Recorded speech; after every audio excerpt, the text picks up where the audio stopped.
Hey you guys, it's Peter and welcome to my channel, Peterisms, where I tell stories of my life and just little things that I have learned as I have grown into the person that I am today. And I was reading through the comments that I got on my video that I did yesterday, and I was kind of surprised I got so many comments on the video.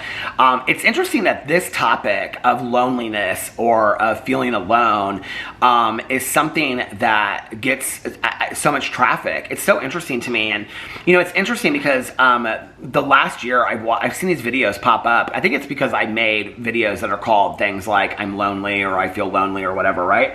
And I'll see these videos where, you know, it'll be somebody with like a really sad face and it'll say like I have no friends or whatever. And I've watched quite a few of those videos, and it's really, to be honest with you, it's interesting to hear them share their stories and why people feel like they don't have any friends or why they don't feel like that they have many friends. And typically it goes to this point where they'll say things like, I just don't think that I'm very likable, and people don't like me. It's interesting perception that people have of themselves, and they don't really, you know, I've always said that I wish people could see themselves from other people's perception. Like I wish people in my life could see what I see in them, right? That what beautiful, amazing people they are, how gracious and kind and wonderful they are, you know?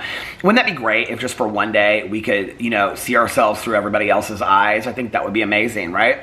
But it's interesting in watching those videos because that's always kind of their perception. It's like, and they'll say in their videos, like, I have no friends. I have never had friends. I don't have anybody and whatever. And these videos, if you've ever seen them, they get hundreds of thousands of views. And the comments are, people are like so much like, I feel exactly like you do, I don't have anybody, blah, blah, blah. And there's so many people that feel the same way, right? I think it's so interesting that so many people out there feel that sentiment, that they just don't have anybody in their life that they're close to, that they don't have any friends. And the reason why I think it's interesting is like what I was saying in my video the other day, that well, now I've done 2 videos on this, and this is my 3rd video about it, because I think it's an important, people in the comment section said this is an important topic to talk about. And so feel comfortable, or if you feel comfortable, feel free to share comments or share stories in the comment section below. But you know, I did my first video and I talked about back in like a year and a half ago, that I was feeling really lonely, and I felt like that my world was very small, and that I was stuck on the front porch and I wasn't leaving anywhere. And then like I looked at it from a different perspective one night, and I thought everything I have and I want is right here, right? You know, and I have the people in my life that I want. Like I want my circle small.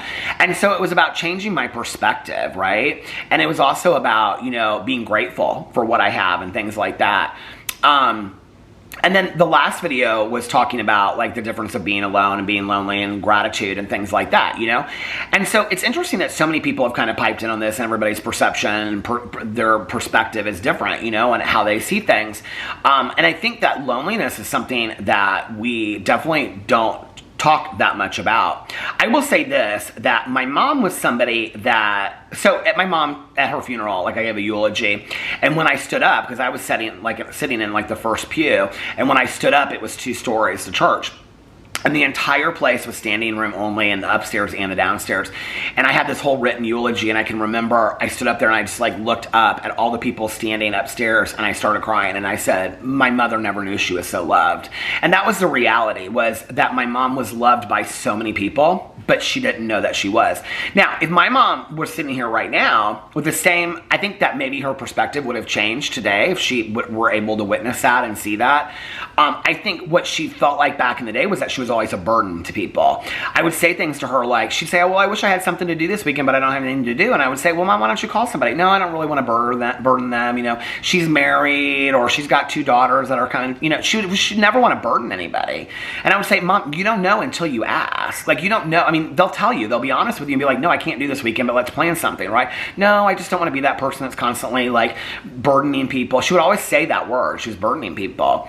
And then she would say things to me like, I just don't have that many friends. But my mom went to a lot of meetings, right? And so I would say to my mom, I would say, well, why don't you like go up to people in meetings? And then, because she knew people from meetings, but most of her friends were, you know, like my sponsor is single and, you know, my mom's age, when my mom was sober and stuff like that. And she has a lot of female friends that are single, and they go do stuff together and sobriety and things like that. And they do fun stuff. They go out to restaurants, they go to bars, they go dancing, you know, stuff like that. They hear bands, they go to concerts in the park and stuff like that. They have fun all the time, right? And so my mom did a little bit of that, but not much. And she would always say, no, I just don't want to bother people. Like, I don't like to go up to people and introduce myself. Well, when I didn't go to meetings for 4 years and I came back in going to meetings, I I wanted to know people. I had heard this thing in a speaker lead, when somebody shared their story that said, it's hard to fall off the wagon when you're sitting in the middle of it. And what that meant was that you had to surround yourself with recovery, right? And the wagon implying that, like, falling off the wagon, like going back to drinking again. And I was like, that's so true. Like, you have to be, like, in it, right?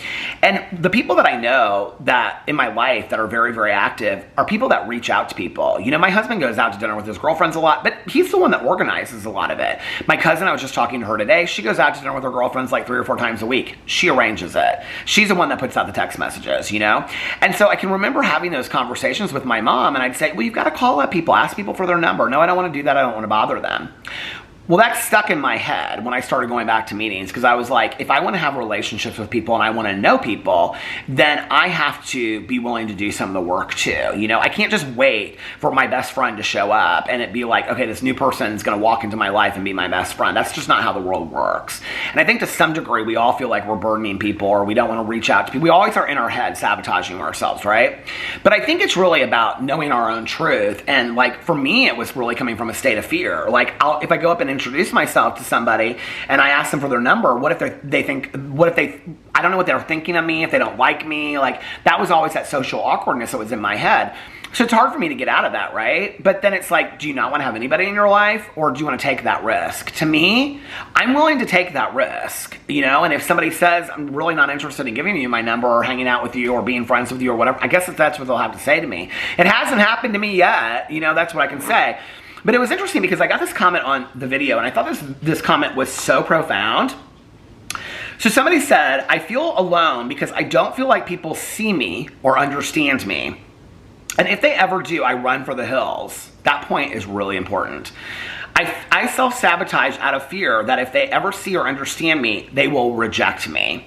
So I cause my perpetual state of loneliness. And somebody responded to this and said, I totally understand. I do the same thing, only because people pretend to be my friends. And I think this is so interesting. First of all, I wouldn't have anybody in my life, and I'd rather be alone than have people in my life that pretend to be my friends. I need people in my life so I can depend on them. And the older I get, the more that means to me, right? And that they can depend on me. The relationship has to be mutual, right?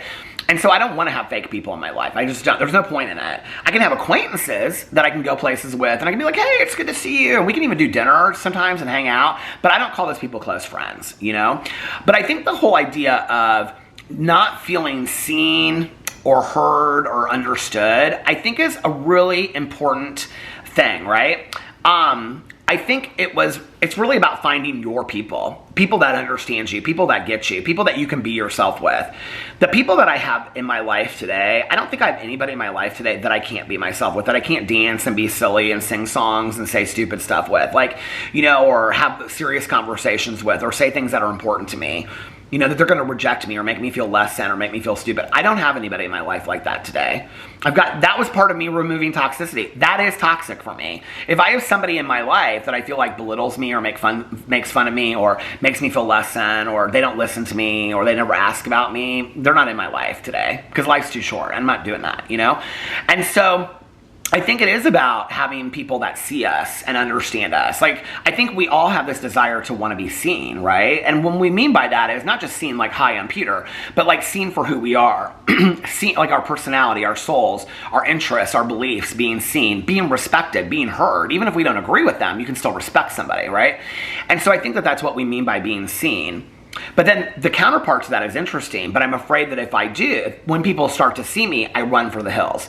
Well, I have been like that before, and I've had a couple friends of mine like that. Like, as soon as you really see them for who they are, and I'm not talking about necessarily in a negative way, right? I'm talking about you just see some truth about them, or they share something, like they share something really deep with you, and then like you don't hear from them for like 6 months, right? Because they're afraid, like, oh my God, I showed a part of myself to them, and now they're going to judge me based on myself, that part of myself. I do not have lots of people in my life today. The people that I have in my life are people that I can share stuff with, you know? I make this joke a lot about like how people in recovery, like we go deep real quick, you know? Like you meet somebody the next day, you're talking about childhood trauma, but that's the case. I don't really have anybody in my life today that I couldn't make a joke about a TV show or go deep with, right? I don't have people in my life today that I call friends that aren't like that.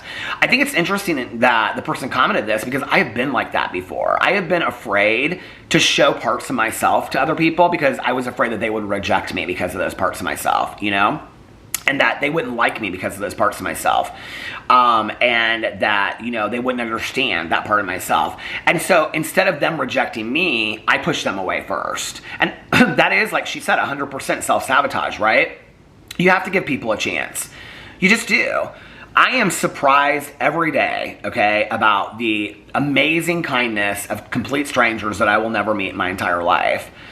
And I hope that I continue to hold that same energy for people that I do meet in my life, you know, that maybe they will show me amazement on a daily basis too, and I hope that I show other people that as well. And I think that that's what it's about. It's about keeping that hope open. I think what's interesting to me about this is, like, in watching those videos where people will sit there and say, I don't have any friends because nobody likes me, when people don't give people a chance to get to know them, right? I think often, I've met a lot of people in my life that don't like me. That's okay. I've met a lot of people in my life that do like me. Some people are just not going to like you, but it's not everybody's not going to like you, right? I mean, I don't like everybody. You know, there's a lot of people I do like, right? So that's just kind of human nature.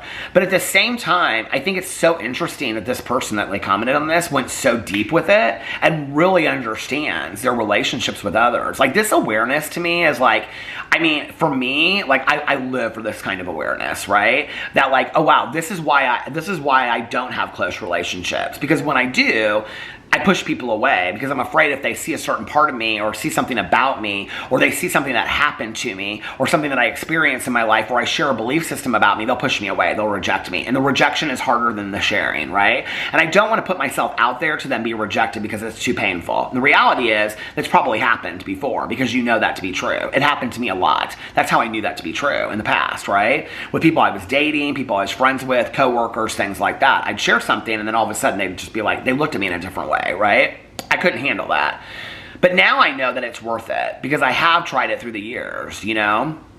If I had to go through 100 people to get to the 3 people that are my friends today, it was worth it, you know? But the perception of saying that I don't feel like people see me, I think the other part to that is I had to start allowing people to see me.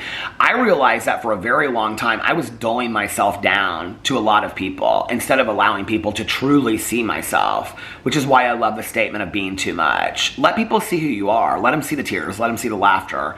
Let them see the opinions. Let them see the songs, the books, the movies. Let them see all of you, you know? Let them really understand who you are. And then if they don't like you, well, then it's their loss, not yours, right? And then surround yourself, even if it's just one person, with somebody out there that loves you, that sees you, that's always there for you. And that's what a true friend is. Anyway, let me know what you think in the comment section below. I love you guys, and I will see you tomorrow. Bye.